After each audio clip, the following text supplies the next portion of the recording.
अपने दुष्ट पिता से दुखी हो। जब राजकुमारी राजमहल छोड़कर जाने लगती है तो पहरेदार उसे रोक लेते हैं। राजकुमारी के दुष्ट पिता का सख्त आदेश था कि किसी को भी अंदर या बाहर न आने जाने दिया जाए। पहरेदारों के रोकने पर हिम्मत करके राजकुमारी बोली, मेरा नाम सुलोचना है, मैं राजकुमारी जी की सेविका हूँ। आज उनकी तबीयत कुछ ठीक नहीं थी तो उन्होंने मुझे रोक लिया था। चूंकि अब वो थोड़ा ठीक महसूस कर रही है तो उन्होंने मुझे ये कहकर भेज दिया कि तुम तुरंत अपने घर चली जाओ, क्योंकि आज राजा महाराज ने सभी नौकरों की छुट्टी कर रखी है। अगर तुम यहाँ रुकोगी तो उनके आदेश की अवहेलना होगी। नौकरानी बनी राजकुमारी की बात सुन पहरे पर खड़े पहरेदारों को विश्वास हो गया तो उन्होंने राजकुमारी तारा को बाहर जाने दिया। पहरेदारों को चकमा दे राजकुमारी तारावती बाहर तो आ गई, पर अब उसके सामने उससे भी बड़ी समस्या ये थी कि आखिर इतनी रात को वो कहाँ जाए। थोड़ी दूर चलने पर राजकुमारी को एक खंडहर नुमा घर दिखाई दिया। राजकुमारी तारावती ने सोचा, आज की रात यही काट लेती हूँ, सुबह होने पर ही कहीं जाऊंगी। इसी सोच के साथ राजकुमारी उस वीरान पड़े घर के अंदर जाकर एक जगह बैठ गई।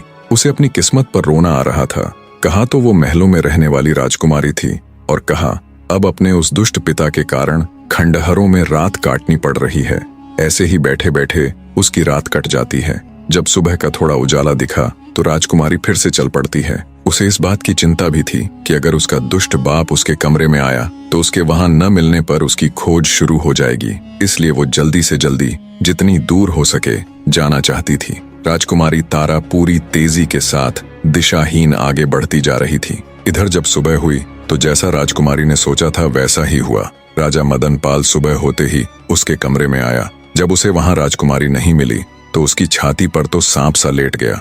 पूरे महल में राजकुमारी की तलाश की गई पर वो कहीं नहीं मिली। मिलती तो जब वो वहां होती। निराश राजा मदनपाल हाथ मलता रह गया। चलते चलते राजकुमारी तारा जब थक गई तो पास ही दिखाई दे रही एक नदी के किनारे थोड़ी देर विश्राम करने के लिए बैठ गई। प्यासी राजकुमारी जब नदी से पानी पीने लगी तो उसे पानी में अपनी परछाई दिखाई दी।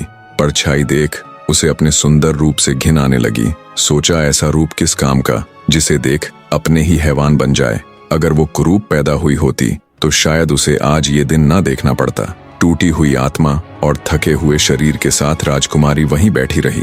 अचानक उसके मन में ख्याल आया, क्यों ना वह अपनी ससुराल चली जाए और उसके साथ जो बीता है वो सब उनके आगे बयान कर दे।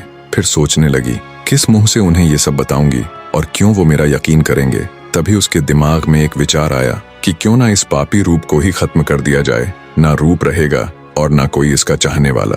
क्रूप स्त्री को कोई भी तंग नहीं करेगा।